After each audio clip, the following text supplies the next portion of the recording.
And welcome to another edition of the X-Zone Radio TV show with yours truly, Rob McConnell. We're coming to you around the world from our broadcast center and studios in Hamilton, Ontario, Canada. Now, if you'd like to contact us on any social media site, it's X-Zone Radio TV. My email address is xzone@xzoneradiotv.com. For all the programming that we have available for you 24/7, 365 on the X-Zone Broadcast Network, www.xzbn.net.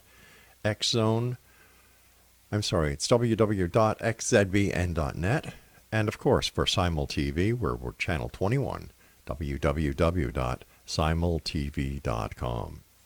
Exonation, my guest tonight is Tom Ogden. He is one of America's leading paranormal experts and authors on ghosts and the spirit world.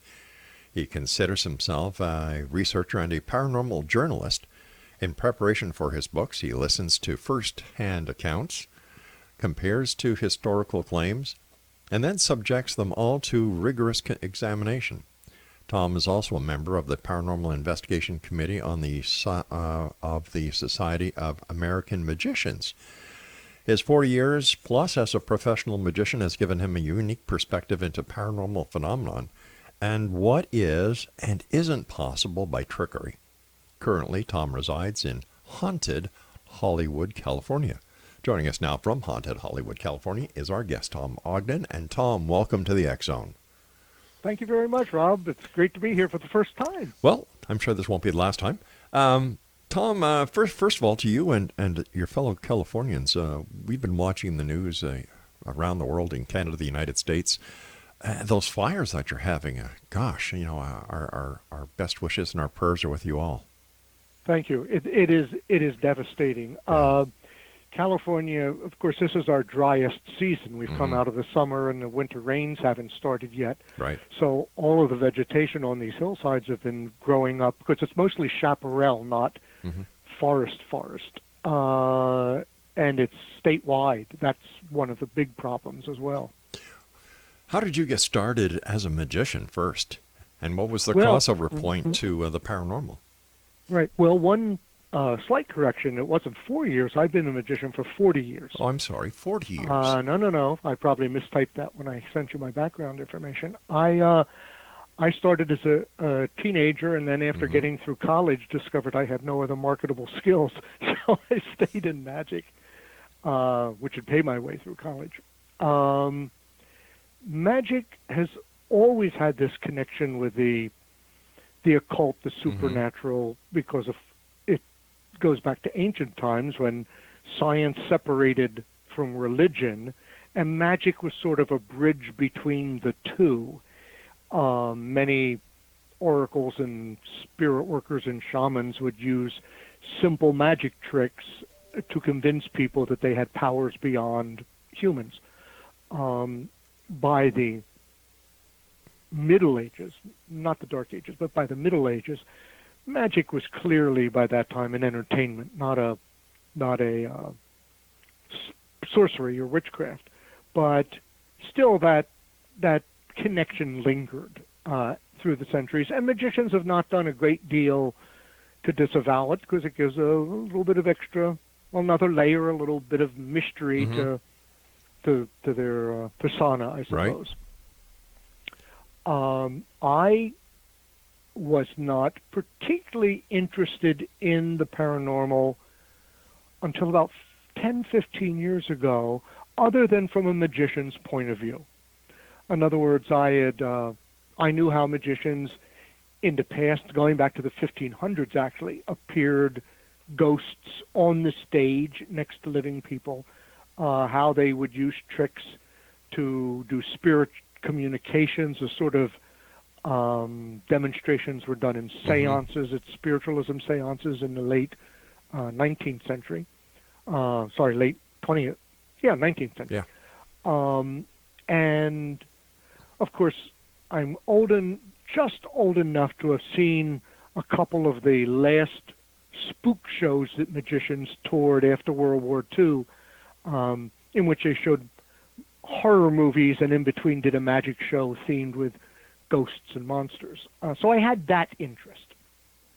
But I was asked by the Idiot's Guide series They're the competition to the Dummies series, to write a book called The Complete Idiot's Guide to Magic Tricks, which came out in the late 90s. And as it was in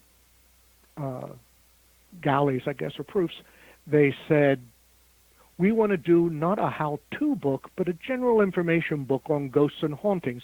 You're a magician. You must know all about ghosts.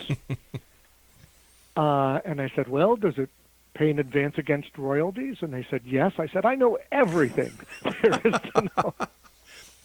Not only are you an expert magician, but you're also an astute business person. If they're going to, it's actually, what's that? Nothing. Yeah, oh, sorry. It's an old magic creed that you accept the performance first, then figure out how to do it. But as I said, I already knew the magic background, but I knew nothing, and of course I knew famous classic ghost stories, but I didn't know any of the actual scientific investigation that had been done, not just by skeptic societies, but by professional societies who were trying to figure out what ghosts actually are and what they're not. And if they are a returning spirit from a human being after death, why would they bother to come back? They were trying to put together and are still trying to put together, sort of a universal theory of the paranormal that would explain why some people will see an apparition, but someone else will only sense a disturbance in the room, or the back of their hair, the hair on the back of their neck will go up, but they don't see anything. To explain why all these things are possible. So when I started researching that end to put in my book, I was hooked. And I said, I have to learn more about this. And then after that book came out, which went through 2 editions, a different publishing house 5 years later, and this is what authors love to have happen, or writers love to have happen, I got an email out of the blue from someone I didn't know saying, hi, we're with Globe Pequot Press in New England. We'd like you to write a book for us called Haunted Highways. So they love it when you don't have to send a proposal. They bring it to us.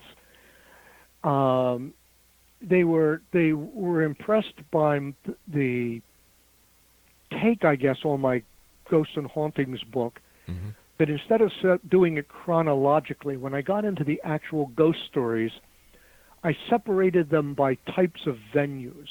My premise was that ghosts don't haunt people, usually. They haunt places, and then we stumble into those places. So what type of places do they return to? So there was a chapter on haunted theaters and haunted cemeteries and haunted hotels, and there was one chapter on haunted transportation, which of course featured the stories of the hitchhiking ghosts and that sort of thing. And that's what led them to me, and that one book is turned now into a series of 12 books over the last 24 or so, last 15, 20 years. Tell me, have you ever seen a ghost? No, but boy, do I wish I had. I think it has something to do with the fact that I'm a magician and I may be trying too hard. Or there's not a skepticism, but a natural elimination or dismissal of not messages, but messages is as good a word as any evidence that something unusual might happen, and I'd just dismiss that, these things happen. But members of my family have. All right, listen, we're going to take a little break here because I have to take my first break, Tom, and I want to thank you so much for joining us. Exonation, Tom Ogden is our special guest this hour. And if you'd like to find out more about Tom, visit his website, www.tomogden.com. This is the X Zone. I am Rob McConnell, and for all of you listeners around the world who love getting the newest edition of the X Chronicles newspaper, it's up at www.xchroniclesnewspaper.com. That's XCHRONICLESNEWSPAPER.com. xchroniclesnewspaper.com. And Tom Ogden and I will be back on the other side of this commercial break as we continue investigating the world of the paranormal and the science of parapsychology right here in the X Zone. Don't go away.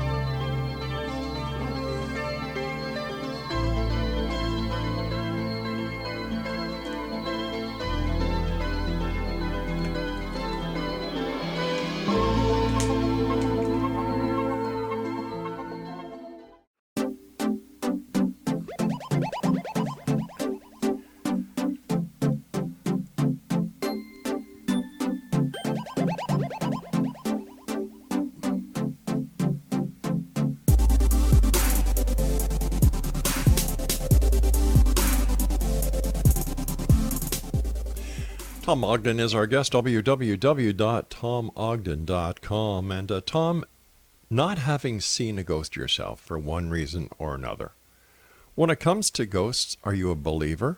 Are you a skeptic? Or are you somewhere in between?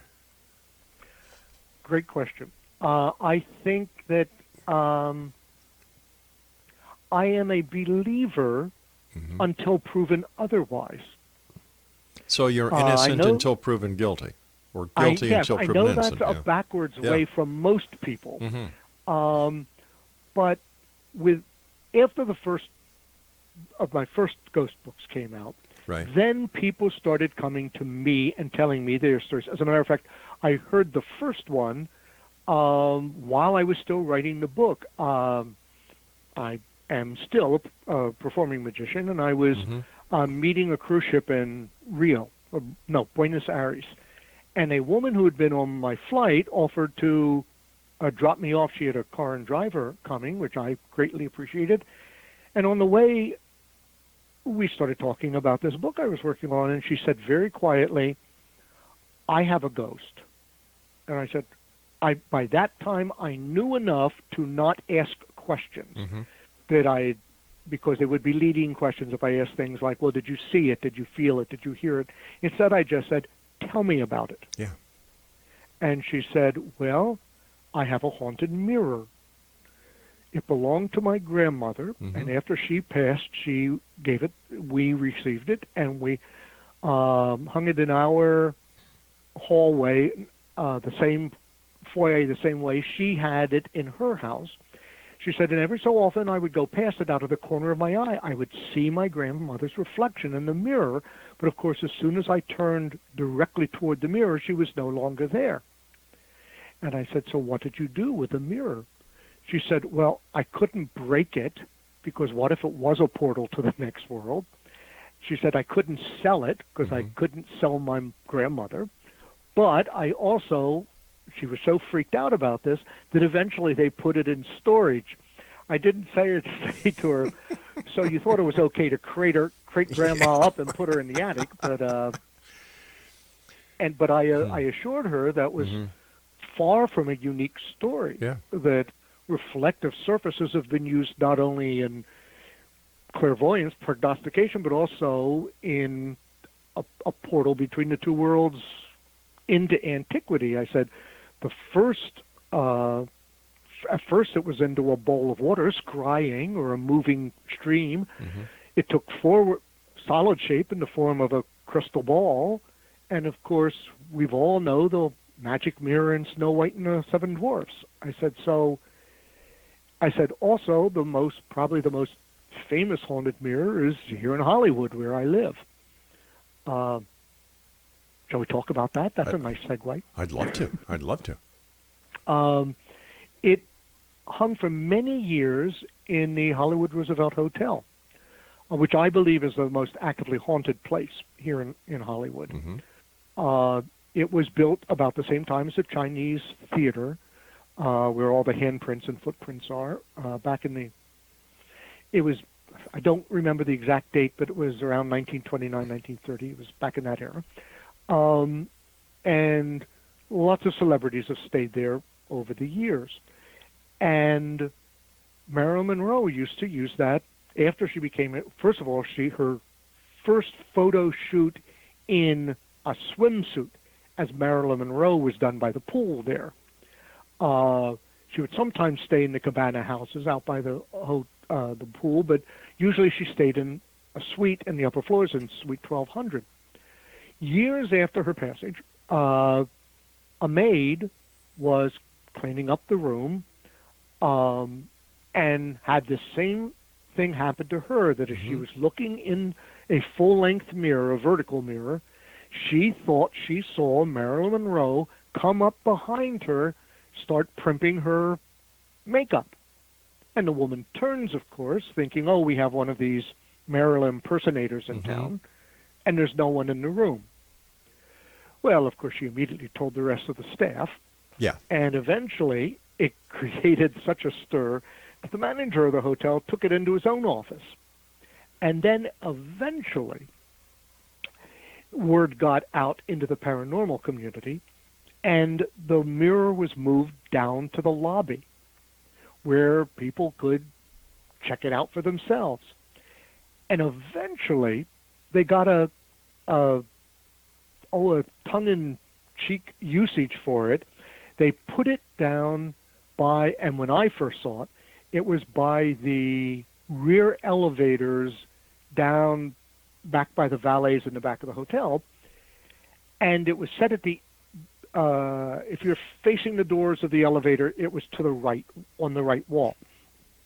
On the, behind you, they had placed a large poster of Marilyn Monroe. So if you stood just right, you could take a selfie of this image of Marilyn Monroe standing over your shoulder, take a picture of yourself looking in the mirror, and Marilyn was over your shoulder. Wow, what a marketing idea. It was, yes, except, of course, it was drawing a lot of people to the hotel who were not staying at the hotel. Bad idea. And bad idea. And the when the restaurant, not restaurant, but hotel and restaurants and everything else, got new owners, not new managers, but new owners. First, they moved it to the mezzanine area, and then eventually they too put it in. They put it in storage when the lobby was being remodeled, but it was never brought back out. Now, I've heard rumors that it was sold to not Scarlett Johansson, Parent Trap, not Haley Bills. Who did the? Anyway, it was sold to a movie star who had done a Marilyn look-alike themed shoot for a magazine. And she got fascinated for a while and bought the mirror. But I can't get anyone at the hotel to confirm it. Today, of course, it's so many years, it's more than a decade since it was taken down, that no one, in the lobby staff at the Sure. No, they even say, mirror? We had what? Mirror, yeah. But it's far from the only haunting at the Hollywood Roosevelt Hotel. Why do you think certain entities or spirits or memories linger to a point where other people may interact with it, see it in the corner of their eyes? And if they see it in the corner of their eyes, how come they're not able to actually do a face-to-face? I wish I had that explanation. I would be a star in the paranormal world because no one knows. Yeah. And the real problem with ghost investigation, I think, is that so much of it is anecdotal. Well, almost all of it is anecdotal, but it's non-repeatable. You can't. It's the same thing. Terrible analogy. Okay. But it's the same thing with my car. When I take it to the garage, it doesn't make the noises I have to have the repairman here to fix. we can say, don't worry, anyone who walks by there, if you kind of glance sideways, you'll see it. It just doesn't occur that way. But I don't know why that is such a frequent attempt at whether it is actually a mirror of, a memory of the mirror that triggers a false image, or whether I don't know. I do not have an answer for that. I wish I did. How can a mirror, how can an object retain a memory that could actually cause a person to believe they're seeing that memory? Well, although we're talking about an apparition here, doesn't that happen with any keepsake or souvenir that we keep close to us? We buy a postcard to remind us of a vacation we've gone to. Right. One of the family members I was saying, and my family members who saw a ghost, felt a ghost, was surrounded, involved the rosary beads that were held by his grandmother.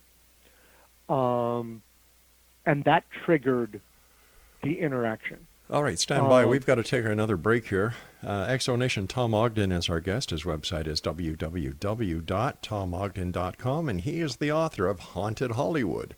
And Tom, where is Haunted Hollywood available?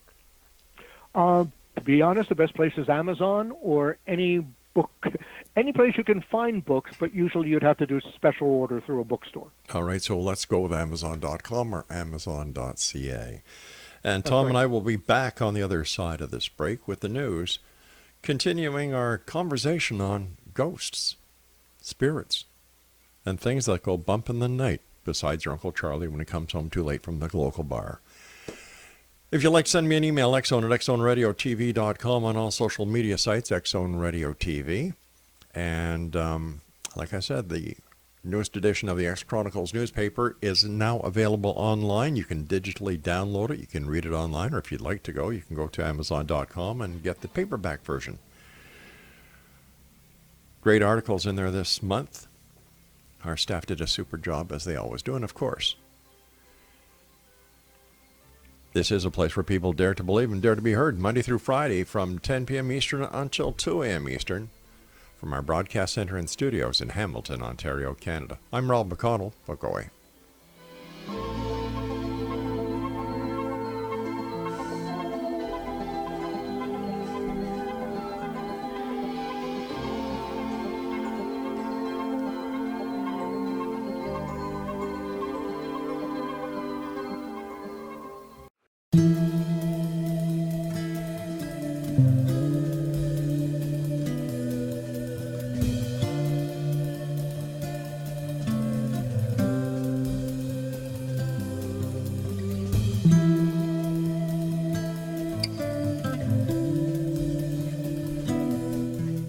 Tom Ogden is our guest, www.tomogden.com. Tom, before we went to the news break, we were talking about memories, and you used the example of how a postcard reminds us of something that we did on our vacation.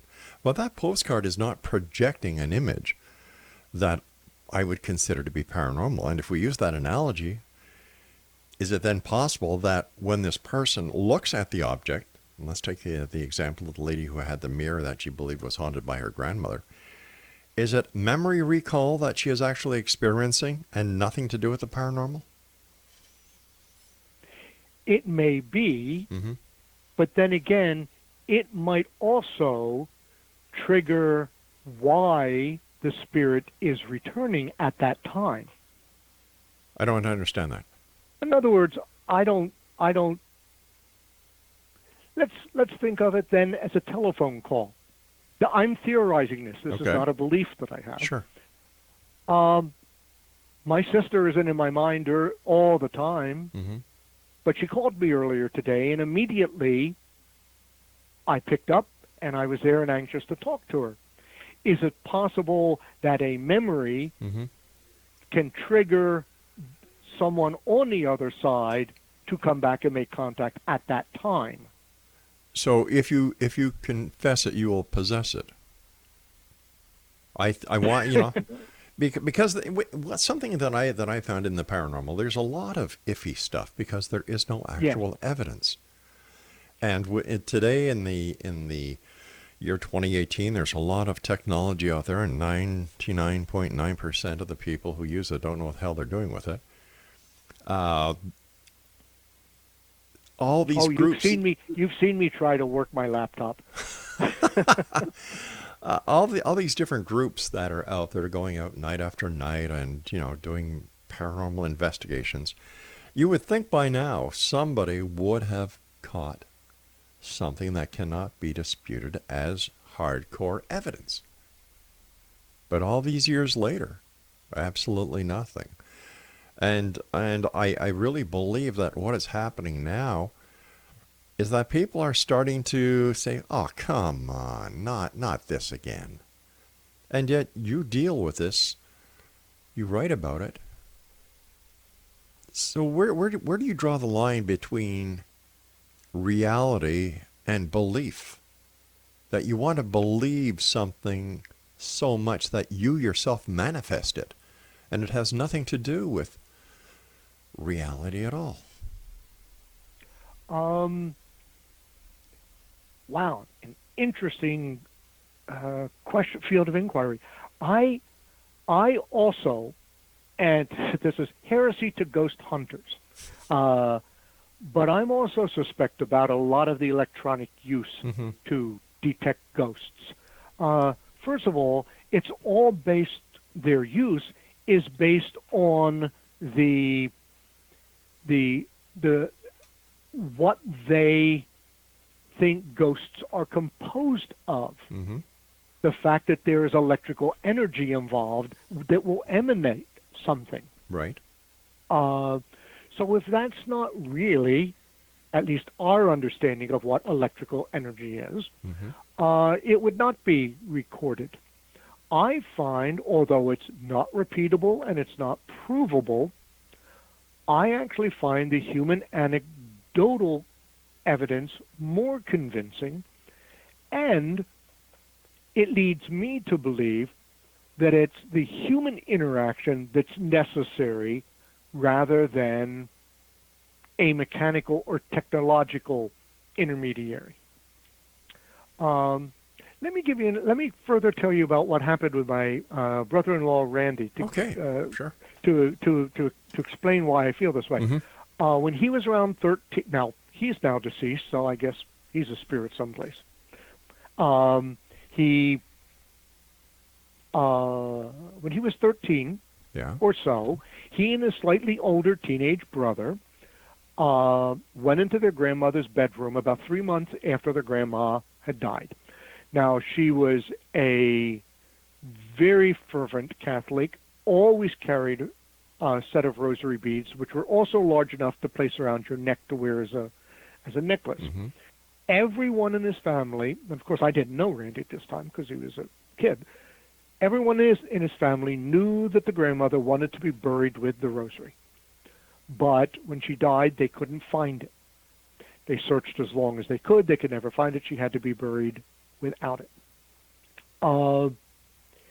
And even though they were grieving, they were still teenagers, and when they were going through a drawer in their grandmother's room, they found the rosary in the back of some other some old clothing.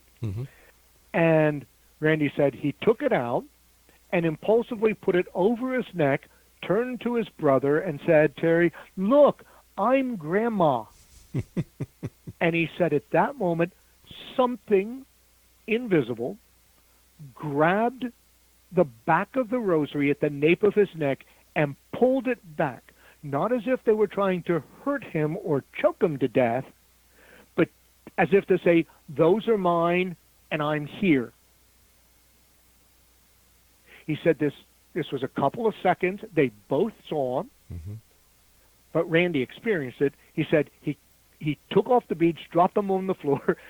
They screamed like little girls and ran out of the room. At a couple hours, they came back, and picked them up and gently put them back and showed their parents, and it's like they never played with grandma's beads again.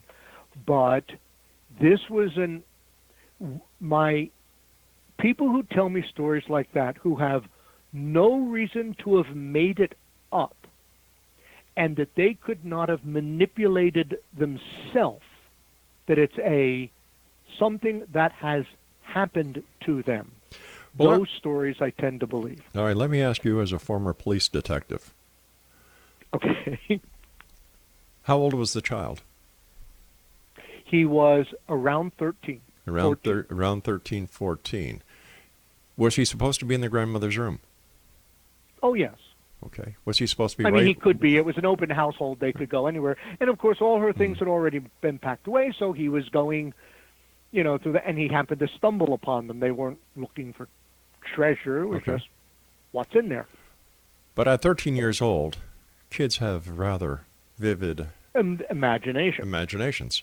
The fact that Grandma has been dead for 3 months, nobody could find the rosaries. All of a sudden, he finds them, and he knows, and I'm sure everybody in the family knew, that she wanted to be buried with her rosaries.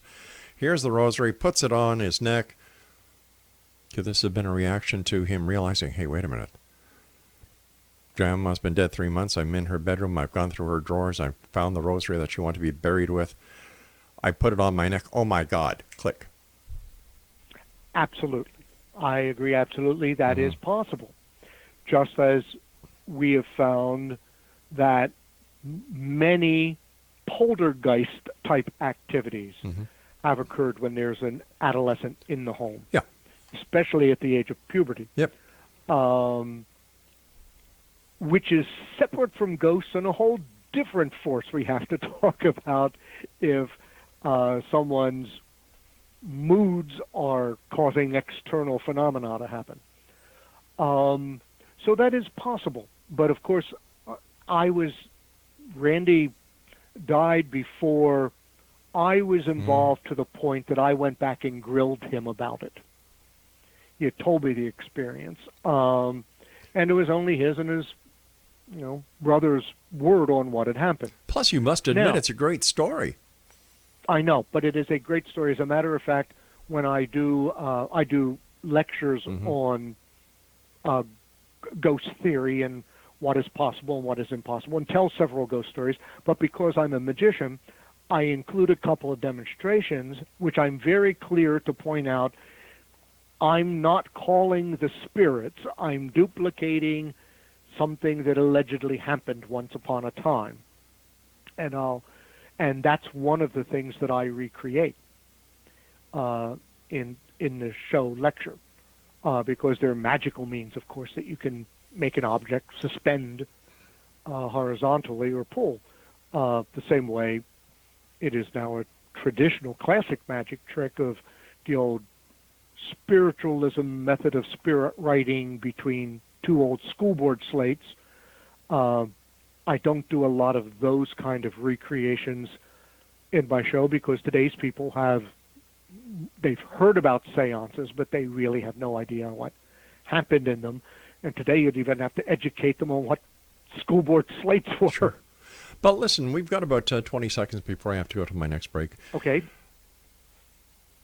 Have you participated in seances? And if so, as a magician, did you see them as credible, plausible, or just fake? I have never participated in what I considered an honest seance. So let me just leave it at that. All right, you and I will be back on the other side of this break as we ramp up this hour here in the X-Zone from our broadcast center and studios in Hamilton, Ontario, Canada. X-Zone Nation, Tom Ogden is our very special guest this hour. His website is www.tomogden.com, and he is the author of Haunted Hollywood.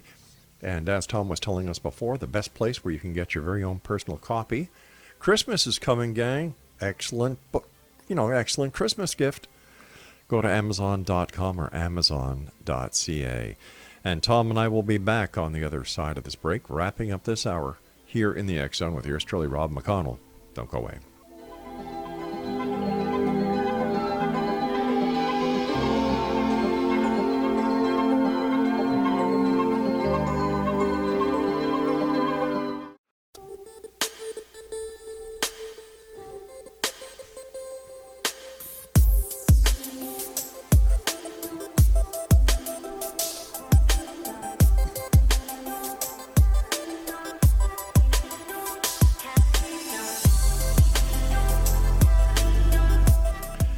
Tom Ogden is our guest, www.tomogden.com. He's the author of Haunted Hollywood, and all you need to do to get your very own copy or give it as a great gift at Christmas time, which isn't that far away, Exonation. It's available on Amazon.com and Amazon.ca. First of all, Tom, thank you so much for coming on the show. It's been great talking to you and sharing your experiences as a magician and a paranormal investigator, so thank you. Well, thanks. And you've been asking some really provocative questions, which I love, because that's the skeptic part of me as a magician. And that's why when I have been writing all of these books, what I will do is I'll collect the legend, but then I also collect the facts behind them about historically what was going on and who was making the claim and who made it first and how did that differ with the legend 50 years later. There was one example at a Revolutionary house that supposedly Tom Jefferson's maid haunted the house, and it turned out Jefferson never even lived in the house. So why would that have occurred there? But it was one of those rumors, you know, like George Washington slept everywhere. Yeah. It was just Jefferson owned this house at one time, and someone said, oh, well, then that creak we heard in the attic must have been his maid rummaging for something. Well, people Before the break. Yeah, go ahead. I was going to say people are going to say that after Bill Clinton dies, too, that Bill Clinton slept here, and we all know that he slept everywhere. So. Oh. Well, we don't have to be, well, let's not go there. We talked about a seance. Yes. Whether I've attended a seance. No, I've attended recreations of them that have said they were theatrical experiences. Right. And at the time, I probably would have been fooled because remember at the beginning, the very beginning, it was all rappings and knocks. And as the mediums, as it became moved into entertainment, into theaters, they needed to produce theatrical manifestations and more belief. The ones that I find more, I hate to use the word dangerous, but the ones that are more problematic to me are today's mediums. They don't claim manifestations. So there's no way to prove what they say they are experiencing or sensing. My sister once said to me, well, I went to a psychic, and she told me all about myself. And fortunately, she did not try to bring back our parents or her husband. And I said to her, I think it's great fun as entertainment. I said, but anyone who tells you that at 2 o'clock on Thursday, they will bring back your brother to talk to you who died in the war, I said, run and ask you $100 to do it. Run as fast as you can from that person, because that's not the way these things are experienced. They don't happen on a timetable. The same way, and I'm not going to say who the person is because he is a very popular, was a TV medium and also personal appearances, but being a magician and understanding the art of cold reading, that I'm sure you've talked about many times on this program with your listeners and experts, he was so adept that it stunned me, but there were tells along the way that that's what he was doing. And I had no problem with it until he had a woman sitting behind me reduced to tears, thinking that her deceased father was in the room standing next to her. Oh, my gosh. Yeah, that is pretty bad. And the fact that this must happen often enough that there was an usher standing at the back of every aisle with a box of Kleenexes in his or her hands. It was much better than you're going on a trip. I think it's another country. I think, it wasn't that type of cold reading.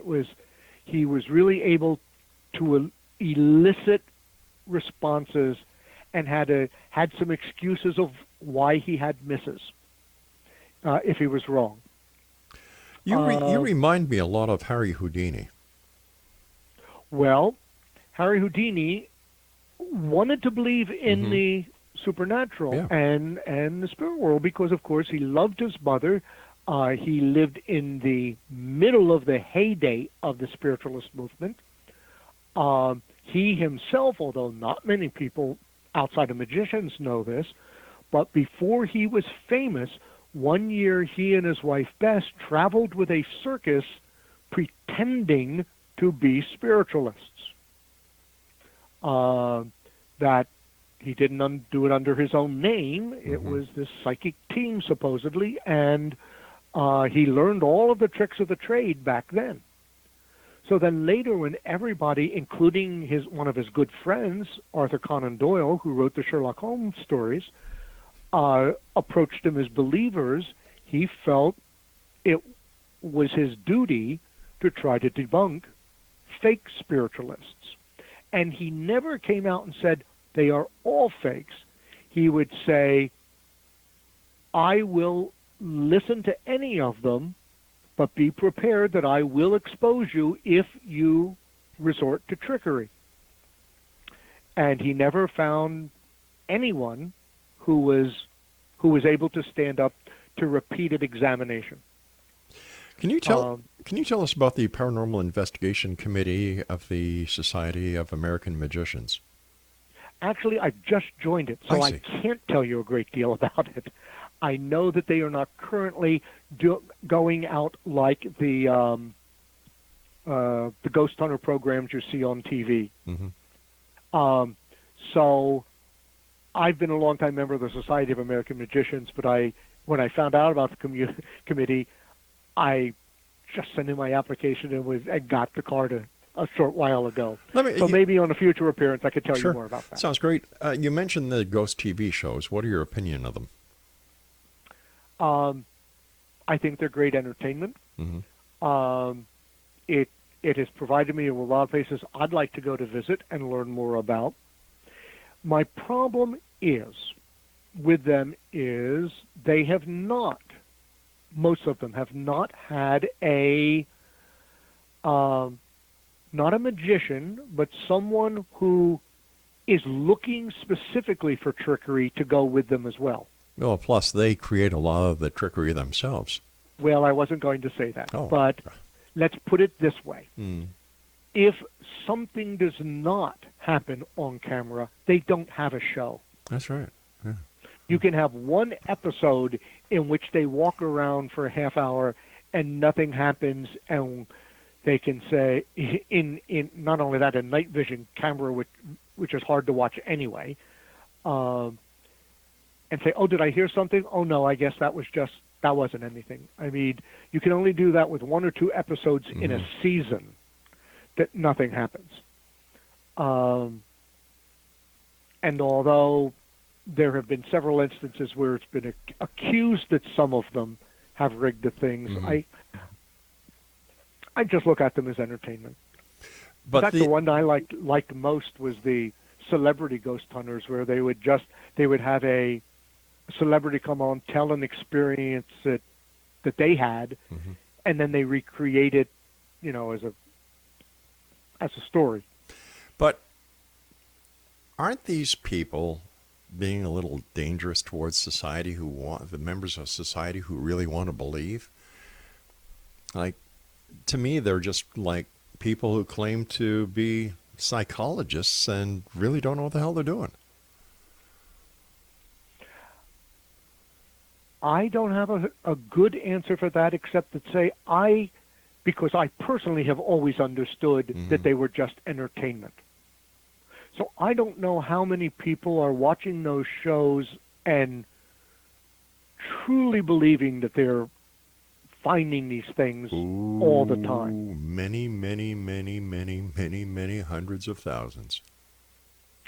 Well, that's sad to hear. I know. But the upside of that is that it has prompted more serious investigation that otherwise never would have happened. I hate to say it, but I've never heard of a serious investigation.